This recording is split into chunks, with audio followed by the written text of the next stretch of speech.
Ma'am, दूध आणि Parle-G biscuit जर आम्ही मुलांना दिलं तर काय होईल? आम्ही देखील तेच खाऊन मोठं झालो आहोत. जर मुलांना चहा बिस्किट दिलं तर काय होईल?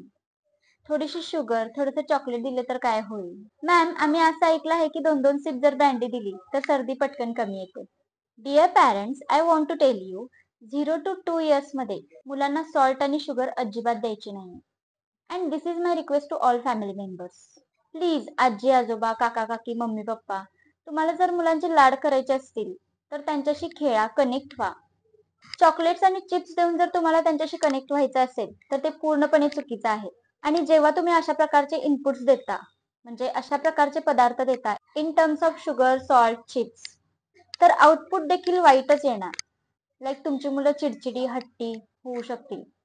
तर तुमच्या लक्षातच येईल डाएट आणि तुमच्या मुलाचं नेचर हे दोन्हीही खूप स्ट्रॉंगली इंटर रिलेटेड आहे. जर डाएट हा फ्रूट आणि व्हेजीज रिच असेल तर त्यांच्या एनर्जीज देखील चॅनलाइज होतील. So now you decide what you should do.